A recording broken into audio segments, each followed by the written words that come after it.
vështirë. Por problemet janë shumë të thella sepse një nga strategjitë kryesore që u përdor nga agjenturat dhe shtetet e huaja për të shkatëruar Shqipërinë ishte shkatërimi i institucioneve të sigurisë dhe bërës kombëtare në Shqipëri me ndryshimin e sistemit. Ne kemi pa 2 drejtori qendrore gjatë luftës së ftohtë që trajtoi këtu. I ke këtu. Po. E filluan fillimisht me Jugosllavinë ndërtimin e tyre, por e konsoliduan me Bashkimin Sovjetik.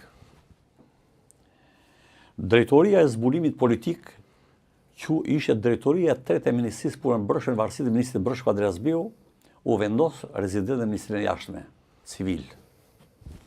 Ndërsa, drejtoria e zbulimit informativ ushtarake në Pallatin e Brigatave, në derën e dytë, në varësi të Ministrit të Mbrojtjes Beki Balloku. Tani i ngatrojnë, unë i trajtoj shumë, këtu e fore të rëndja foku, misionet. Drejtoria e zbulimit politik e vendosur në Ministrinë e Punëve të Jashtme, e mbronte kontingjentet e saja në përfaqësitë tona diplomatike jashtë shtetit me 5 diplomatit, sekretari parë, sekretari tretë. Dhe misioni tyre ishte ndjekja dhe zbulimi i gjithë veprimtarisë së diasporës politike dhe ekonomike të arratisura Shqipëria dhe bashkëpunimi i tyre me agjenturat sira me radhë për rrëzimin e Partisë Punës e Rogers. Kjo është misioni i saj. Me vete, prandaj ai zotëria që më del televizor mua i zbulimit politik gjen. Ja rrova emrin unë. Ndërsa drejtoria e zbulimit informativ ushtarak kishte për detyrë që nëpërmjet agjenturës njerëzore të emëruar në ambasada, këshilltar ambasade, sekretar parë, sekretar dytë, dhe agjenturës elektronike, 2 lloj agenturash, të shmangte çdo lloj befasie të kërcënimeve ushtarake të Shqipërisë dhe zbulonte përbërjen, organizimin, dislokimin, forcat armatosura të Greqisë, Italisë, Jugosllavisë, të Bashkimit Sovjetik që ishin në Bullgari, në Hungari, dhe të flotës saj me zë, dhe të flotës të Shtetit Bashkuar të Amerikës me dislokimin në Itali dhe flotë 6 në me zë. Le të hapin arshivat dhe të studiojnë, i kënë në libër. Si raportonim neve Hoxhës, atia Mehmet Shehu, Ish kryeminist, nga Sicilia, Augusta, nga Malta, nga Sardenja, nga Napoli. Pra, zbulimin u bërë në disa forma, rezidencial, me lëvizje, me përgjim, me gjitha format dhe koka e shtetit shqiptar merrte informacion dhe për një skuadër që mund të vinte drejt kufijës Shqipërisë, LM, kompanie batalionit Brigat. Nuk më duan partitë mua emrat e njerëzve që kanë qenë. Absolutisht. Unë trajtoj problemin e sigurisë kombëtare. Zoti Limaj, suksesi më i madh i asaj periudhë kohe dhe dështimi më i madh gjithashtu. Po. Gjëra do trajtuar dhe vlerësuar për epokat kohore që kanë qenë shteti. Nuk mund të rasiohet tani kjo epokë me atë epokë. Absolutisht. Kush e bën gabim. Por, unë nuk kam nostalgji pas asnjë lloj gjëje, as për jetën time. Unë jam një aktor i këtij vendi, si shumë bija të Shqipërisë që shërbyra dheut, dhe ke pat mundësi të kishim avion në qiell dhe ecim në këmbë pa maqinë, s'ka pro kafe. 9 vjet, 1979, 29 vjeç, 1988, unë kam qenë në zbulimin e jashtëm strategjik që drejtosha drejt për nga Ministri i Mbrojtjes. Kam qenë 24 herë në Maltë. Fëmijët e mi kanë lidur pa baba. Emrin e vajzës e ka vendosur nga Malta. Emrin e djalit nga Napoli. 9 vjet, vija një herë, 2 muaj, 3 muaj, kështu edhe kur vija dhe merrem mend tani 9 vjet, se thosha ka uritur pa baba. I shërbyem atë dheut, shmangëm çdo lloj kërcënimi që vinte atë dheut. I faleminderit shtetit la vlerësonte dhe na besonte. Shokët e mi u dojën. U jam një nga të që kam ngelur. Dhe u jam i vetmi që nga inteligjenca strategjike ushtarake vazhdova në diplomacinë ushtarake, të tjerë u fshin. sa u dogjen, sa fshiu politika. Mua qera e thana jo politike. Ka qenë aftësi profesionale dhe bashkëpunimi e dy shteteve që s'kishte gjë me Turqishën dhe me Turqinë në atë kohë. Por ai sistemi kishte përcaktuar diktaturën e proletariatit. Kishte përcaktuar. Kjo diktaturë kishte përcaktuar kush për çfarë dënoheshe. Kishte përcaktuar. Kush shkelte atë dënoheshe, kishte me ligj. Por në atë kohë vinim nga fshati neve, na çonte në shkollë shteti, na jepte bursë, na ushqente, na vishte.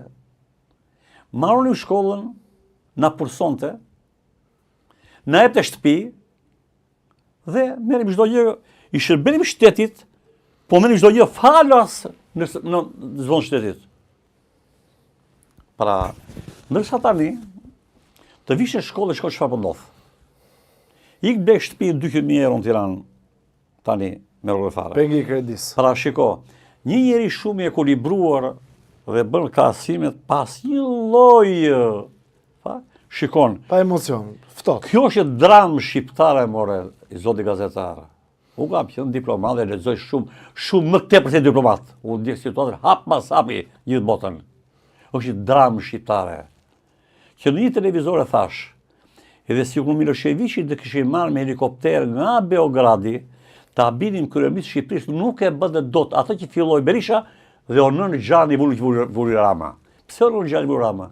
Rama vuri dorë sovranitetin e Shqipërisë. Pra Shqipëria sot nuk është 28.000 km2, pra është kulbi.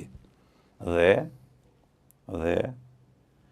nuk është problemi se dalën armiq, s'po them armiku, po kryeministër për dalë me.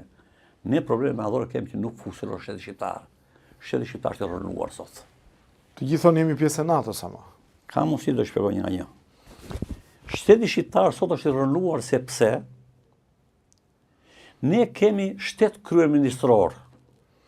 Sepse Republikë kryeministrore. Sepse parlamentin me ndryshimin e ligjit që bën 2008 Berisha Rama në Berisha, me listat e mbyllura, Rama deputeti ka vartës ku në fakt ai duhet të jap llogari tek ata dhe ai komandon. Pra parlamenti nuk funksionon më, është vartëtia.